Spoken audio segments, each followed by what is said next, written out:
the world is changing. It's constantly changing, constantly evolving. If you want to develop into the person you've been created to be, you're always growing, you're always strengthening the knowledge base that you have.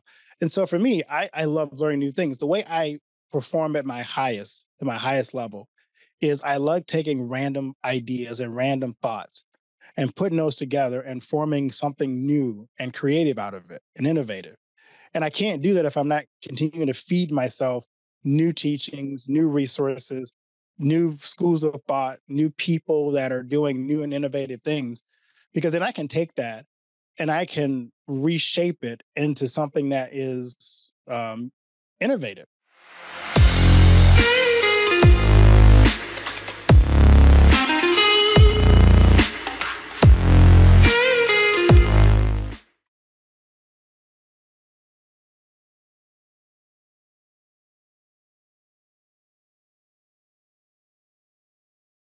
I'm thrilled to have Pastor Keith Haney join me in this episode. We will be diving into the role of religion in today's society, a topic that's more relevant than ever. Pastor Haney shares his perspective on how a decline in religious participation has led to a decrease in the societal kindness and forgiveness. He believes that churches need to focus on listening to their communities and working collaboratively to solve problems. I couldn't agree more. Collaboration is crucial, and it's amazing to find how people from all walks of life can find common ground. During our conversation, Keith critiques churches that have lost their relevance by either blending too much with culture or completely isolating themselves from it. He proposes that churches should serve as guiding lights, offering truth and comfort in a world that's often confusing. Authenticity and acknowledging the struggles of congregations are essential, according to Keith. We wrap up with a powerful call to action. Keith talks about his podcast, Becoming Bridge Builders, which is dedicated to discussing the important issues and welcoming people from all backgrounds to share their stories and perspectives. It's a wonderful initiative aimed at fostering understanding and connection. Join me with Pastor Haney for this fascinating discussion. Hello, everybody, and welcome to another episode of the Hero of the Hour podcast. We've had a lot of very spiritual and religious thinking people on our podcast, but I've never had a man of the cloth on our podcast before. And I want to introduce my friend Keith Haney to the podcast. Keith, welcome. Welcome. Oh, well, it's a pleasure to be here. Looking forward to talking with you. I don't know if we want to, if we want to stay away from this topic or not, but as we're filming this, I just came into work today, seeing all of the protests going on around, around all the major universities around the country. And I just wanted to get your take on what's going on and, what people can do about it. Sure. No, it'll be fine. I've been watching it myself, so I unfortunately have thoughts about it. Yes. Yeah. How do you think about it, and how do you think people should be thinking about what's going on? Well, to me, there's two aspects to it. Realizing, first of all, that we're in America and we have the right to peacefully protest and peacefully voice our discontent with whatever's going on in society.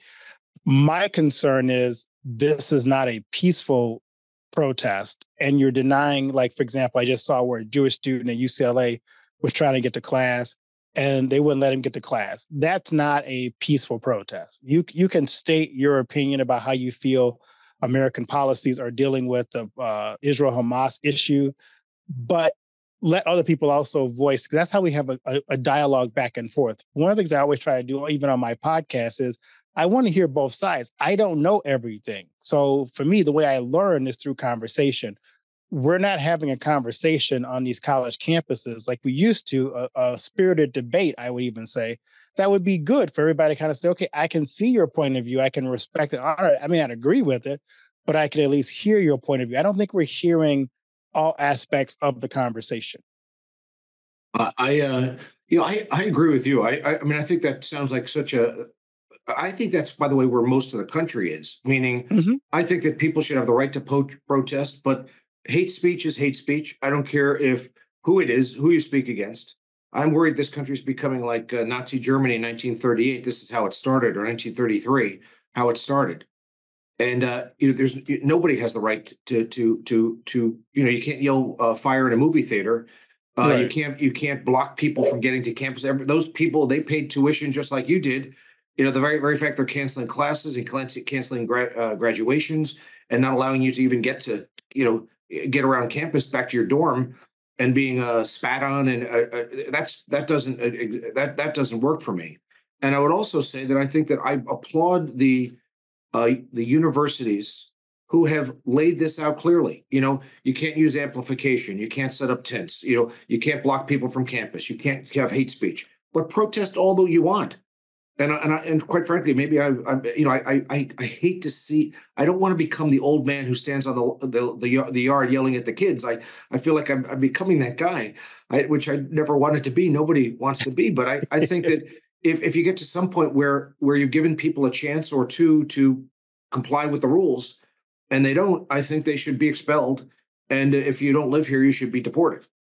And Right. I think that would go away right away. And I think the thing that I think about that is when somebody protests a position that you don't like, that you do not support, down the road, you want them to then know, here's the ground rules of what people can do and can't do.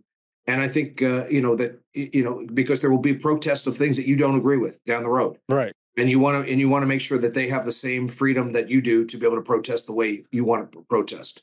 So I didn't necessarily want to start that way. I just was upset watching and reading all the news this morning that's there.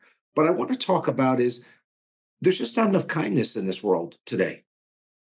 Right. Exactly. How did you tell people, because who haven't watched this podcast, tell people how you became the Reverend, how you got involved with your ministry? Just tell people. I'd love people to kind of tell us about your journey to where you are now. So it started out in high school. I went to a workshop where it was a ministry workshop where we were talking about, one of the presenters was talking about the need for African-American pastors in our church body and how there was a real lack of those people, and how important it was for our generation to have Black pastors in our church body, which is the Lutheran Church Missouri Synod. And God just spoke to me and says, "What about you?" And I'm like, well, I guess I do fit the qualifications as a part of that anyway. I wanted to see where the rest of the journey goes. And so I was so moved by that presentation, I actually applied to seminary out of high school.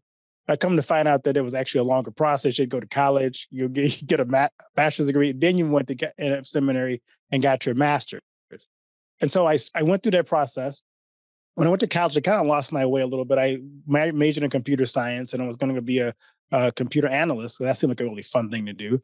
But then God spoke to me again and said, no, you need to go do this. And so I went to seminary after college, went through 4 years, did my internship in Detroit, Michigan, which was different because I grew up in the South, Louisiana, and never really served it, never been in a big city, lived in a big city, lived in a small city.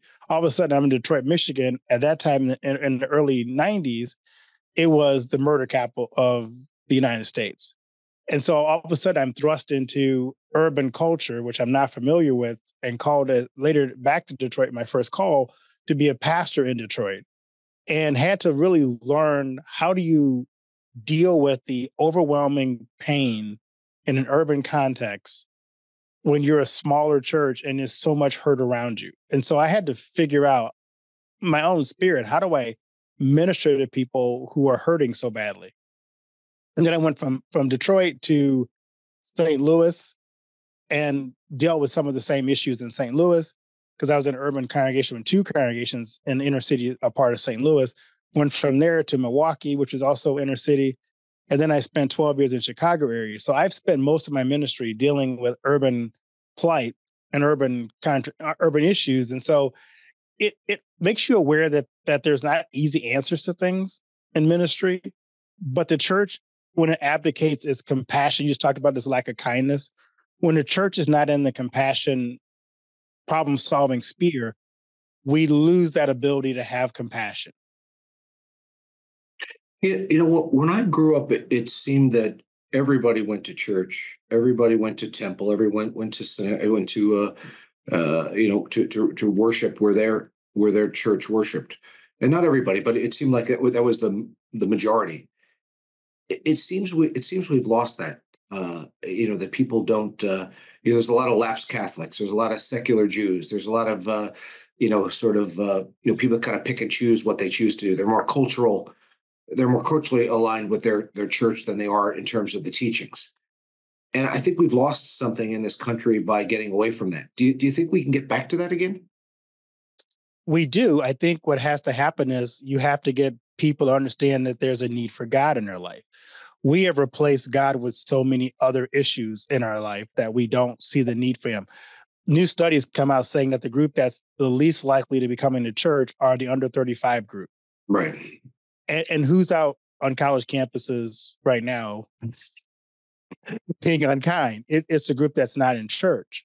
If there's not a biblical foundation for your beliefs, a biblical kindness in your dialogue, your discourse, you're not going to know how to approach difficult situations with the compassion and love of Christ if the love of Christ isn't something that you live by as a part of your everyday life. And so what I see is just a lack of forgiveness. We don't know how to forgive.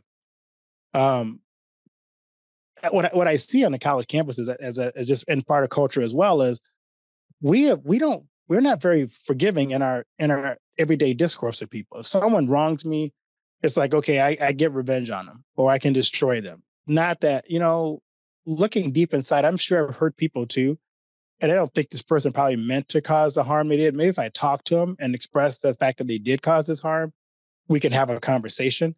We don't do that anymore. We just decide, oh, I'm gonna get back at you because you did something wrong. And so we never really get down to what does God say that how we should interact with each other. And I think that's what's missing in our daily discourse. So why the effect of people not going to church is we've lost the biblical foundation for how we as a country interact with each other and how we engage in the sphere of life together.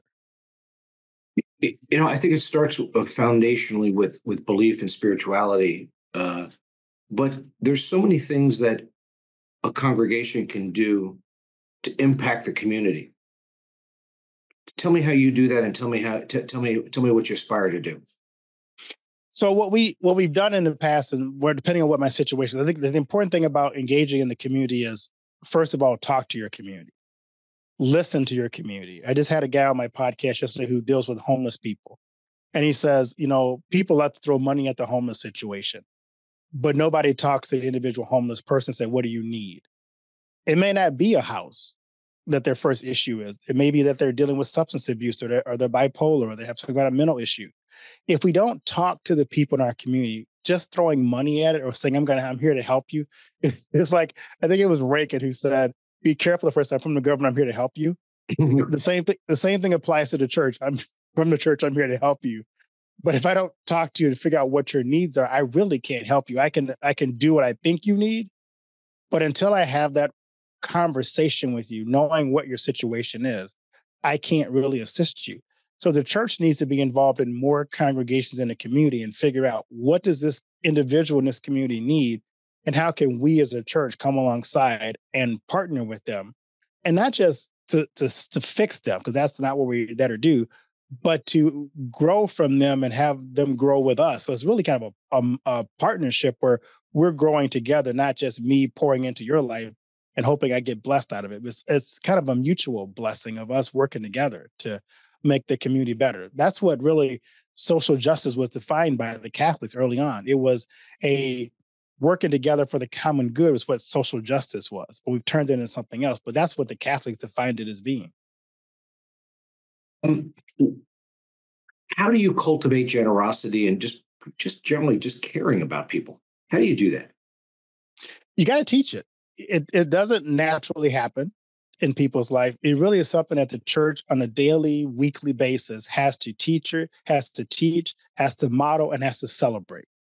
When you talk about the benefits, I love having the older generation who understand this, share their journeys with the younger generation and vice versa, younger sharing what they've learned. Because as we share together how God has impacted us through our generous spirit and getting rid of the scarcity mentality that so many people have, because that's really part of the problem. We have this scarcity mentality. We don't have a scarce God.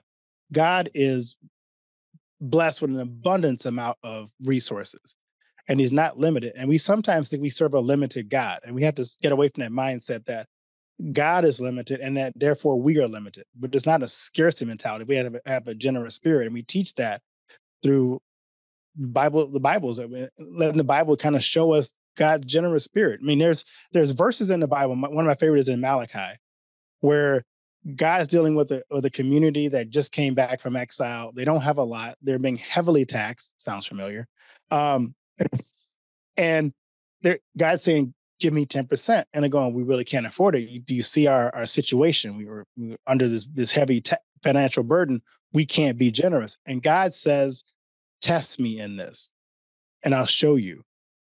If you trust me, I'll bless you. Wow, that is profound. Anybody watching the podcast can see that I'm a white man and you're a black man, and it's and so the question I always say, and I think it's a much deeper issue than that. It's not just black and white. It's liberal and conservative. It's Muslim, Jews. It seems like everybody's got their own group, and one of those is not the human race.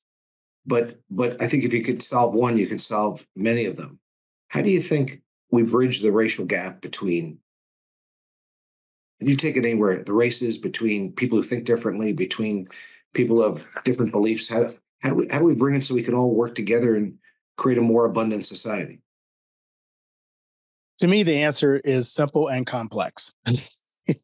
It's simple in that we have to go back to our identity and who we created to be, not focus so much on our externals. I don't see you, Mark, as a white man. I see you as Mark. I see you as a brother. I don't care about the color of your skin. I don't care about the content. The color of your hair or your financial economic status. That doesn't impress me. What I care about is when I talk to you, I sense that you have a genuine spirit, and you have a generous spirit. You have a good spirit, and that's who the person God created you to be. All the other externals are irrelevant, because it's really comes down to what kind of person are you? What kind of individual did God make you to be? What kind of unique gifts and skills did God give Mark that I can celebrate with Mark? It doesn't matter if you're better off than I am. That's God wired you that way. That's not something I should be jealous of. And I think we get jealous of people's skills and their abilities. And in doing so, we deny and restrict ourselves from seeing our own God-given ability. If I'm so focused on what Mark has and I don't have, or what Mark can do and I can't do, then I'm really shortchanging what God has already created me to be and me to do, uniquely to do, that only I can do. And I'm missing out on that. If we could just learn to appreciate the person God made us to be, we'd have a lot less jealousy, a lot less resentment, a lot less conflict, because I'm secure in who I Keith, what I always say to people am. is, what I always say to folks is, who work for me and work with me, I always say, I don't care what sex you are. I don't care what the color of your skin is. I don't care what your last name is. I just care that you're a good person. Right. And just, I just care that you want to, that I think that the big thing to me is that people are very lonely. I think with social media and video games and pandemics and all the things that are there, that so many people are isolated. And I think so many people would like to get to a better place. But if I'm one person, you're one person, they're one person, it's pretty hard to do it themselves. And I think what we need to do is the collaboration is the word I want to use, is we need to collaborate together to create a better world. That I think it's going to be pretty hard for me to do it alone or you to do it alone. But if we can get some like-minded people like us to collaborate to create a bigger, better future for everybody, then I think we're onto something. And that's Right. at this point, that's my mission in life, is I'd like to positively impact the lives of 100 million people. I know I can't do it alone directly, but indirectly with people like you, I can make that difference, and and the community that we create. And that's what I focus on at this point in my life. I also know for you that education and lifelong learning has been one of your mantras. How does that apply to you, and how does that apply to people that are watching this podcast? Well, it's easy to kind of go, I've gone to school, I know it all, and I can sit back and relax on what I know. The problem is the world is changing. It's constantly changing, constantly evolving. If you want to develop into the person you've been created to be, you're always growing, you're always strengthening the knowledge base that you have. And so for me, I love learning new things. The way I perform at my highest level is I love taking random ideas and random thoughts and putting those together and forming something new and creative out of it and innovative. And I can't do that if I'm not continuing to feed myself new teachings, new resources, new schools of thought, new people that are doing new and innovative things, because then I can take that and I can reshape it into something that is innovative. And so I love to do that. So for me, it's always about what can I learn today and incorporate into what I heard from before and make something new out of it. Well, that's and that is yeah, there is an element of people that think they've arrived and that they Right. know everything. I kind of laugh because I'm finding at two ends of the spectrum. I'm finding with some of the people that are been doing this a long time, like I have, that they've stopped kind of growing and learning, and I feel like that's the beginning of a death sentence. And then you see some of the young guys. I particularly, I'm going to pick on men for a minute, where I say, some of the young guys who come work with me. I think for about the first 3 or 4 years when they come out of college, I think they've eaten lead paint chips as a kid because they're brain damaged. And then all of a sudden, about 26, 27, 28, the light bulb goes on and they become the people that were destined to be. But I have to ignore the stupidity of some of the things they're doing. So, but I kind of laugh at it because most likely I was probably as stupid or stupider than they were when I was that age. So I give them some grace. I give them some grace going forward. Um, tell me with that I mentioned at the top of the podcast. I've not had a man of the cloth on a podcast to date.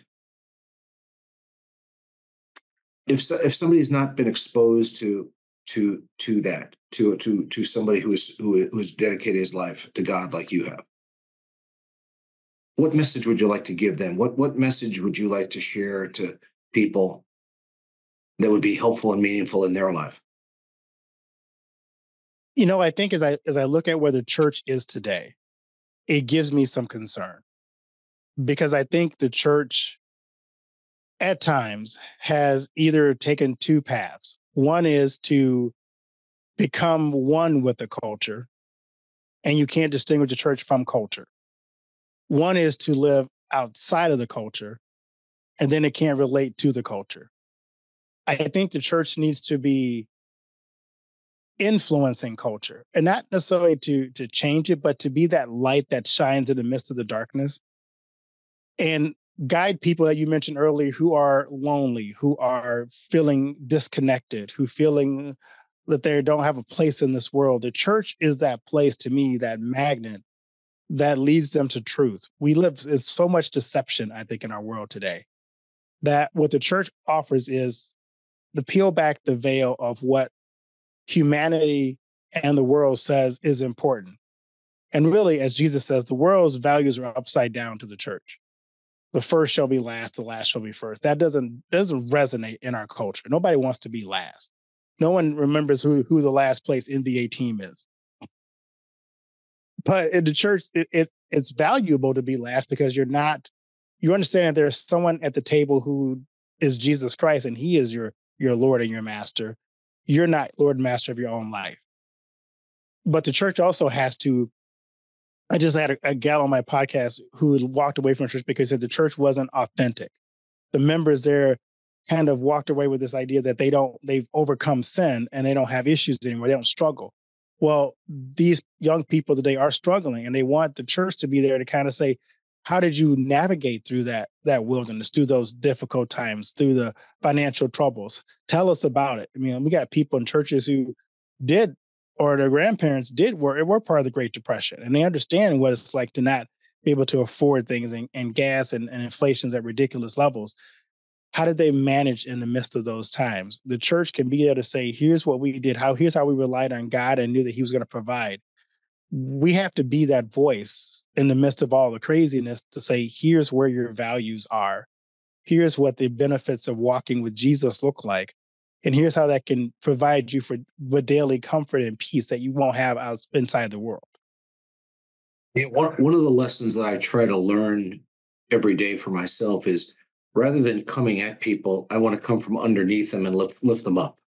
And Right. because the intention is, somebody says something that angers you or something where you want to come like at them. And that's your first, it's sometimes at least my first instinct. And I'm working very hard at teaching myself to come and underneath them. And because clearly we all have the power to make somebody's day. We all have the power to ruin somebody's day. And I think that if we had a little more intentionality about kindness, or about, not being a spectator in this world, but actually participating in making a difference, I think the world will be a lot better place than it is right now. And I would love to create a community that espouse those virtues. Yeah, I think the important thing that the church does, I try to do as a pastor, is listen. The podcast is a great example of how I would minister to people.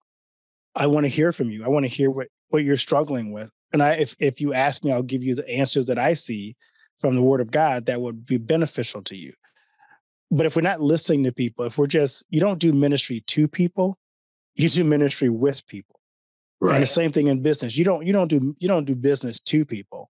You don't walk in and tell a client, well, here's the path I think you have to take if you want to be financially there. That won't work. If the client doesn't trust you, doesn't want to work with you, you're just speaking noise into an empty room. But when they want to say, I want to partner with Mark on this journey because I trust him and I think he has some insights. That's what you're doing in the church too. You're trying to walk alongside people and say, I want to follow this church or work with Pastor Haney because I feel that he actually cares about me, and I want to work with him to figure out how to achieve the life that God's want me to achieve. So it's really about how do you build those relationships, those authentic connections with people, because you're more likely to impact their life if they want to work with you versus you doing ministry to them. Yeah, do you by it sounds like to me the definition of, by in any field, whether it be my field or your field, 50% of the people are below average. And I think just taking that tip in not only ministry, but in my business or any other business, that would make a difference. Is, they always say the good ones tell, the great ones ask. Right. That just that piece of advice alone would make an impact. And going forward, it's just much more powerful when people discover the truth themselves rather than they're told it. Right. Yeah. Because I can tell you anything you want to know, but you asking me asking you questions that I can then pour into the answers you give me is way more powerful. So tell people, tell people about your podcast. Tell them where they can find it. Tell them, tell people that where they can find you, and because I think anybody that has Keith Haney in their life is richer than people that don't have Keith Haney in their life. So I appreciate that. So if you want to create wealth, and I don't mean just financial wealth, but life and spiritual health, this is somebody that should be in your life. So, Keith, where can people find you, and give us everything that the people need to know, because I think people are going to want to find out more about what you're doing. Sure. So my website is becomingbridgebuilders.org. On that website, you can find all of my podcasts, all of my blog posts, and just learn more about me. If people want me to come speak at their group, I do that. You can schedule that on the website. And the podcast, Becoming Bridge Builders, is wherever you look for podcasts, Apple, Spotify, all the places you find podcasts. The goal of my podcast really is to create conversations with people that I find interesting. So I have a lot of entrepreneurs on there because I think we misunderstand entrepreneurs, and I think they get a bad rap. The thing I always hear people say about entrepreneurs is that they're over their self-made millionaires. Success happened overnight. And from talking to entrepreneurs, every single one of you will tell you how hard they worked, how many chances they took, and how they strongly believed in whatever the product was they were creating. And even though when things looked bad, they still hung in there until they broke through, and that product became something that made them successful and a millionaire or whatever they are right now. But I also have educators on there. I've had a lot of podcasts on DEI because I think DEI is misunderstood in the I know in the Christian world, but also in the business world.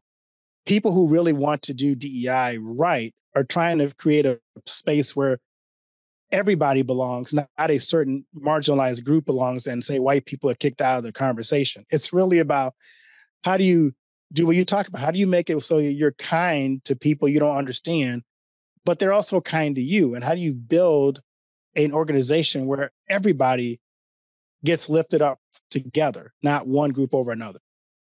And I'm also doing some things now with people who left the church, talking about, why'd you leave and how do we get people back? Because again, they haven't been heard. So I want them to be heard. So we're kind of doing we do a really kind of a widespread of people who are interesting and their stories are powerful on the podcast. Well, I think I think everybody should tune into that. I think so many more people. I think if we really got down to the brass tacks of it, many of us who would outwardly seem to disagree on most issues, at the core may have a lot of issues that are really, and the outcomes might be the same. It's just a difference of how we get there or how we come together. So I just want to thank you for taking your time out of your day. My life is richer because I have you in it. And just thank you, Keith, for the wisdom that you shared today with us.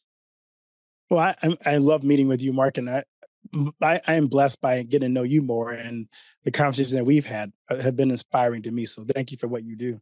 And I would also say to anybody watching this, if you're looking for somebody to rock the house at your next event, or you're looking for somebody to come as a speaker to not only provide wisdom but entertainment and provide kindness and provide just an amazing ability for your group to connect. I would not walk, I'd run and call this man. So, Reverend, thank you, and we will be in touch. We will talk to you soon. Blessings, Mark. Thank you for having me on.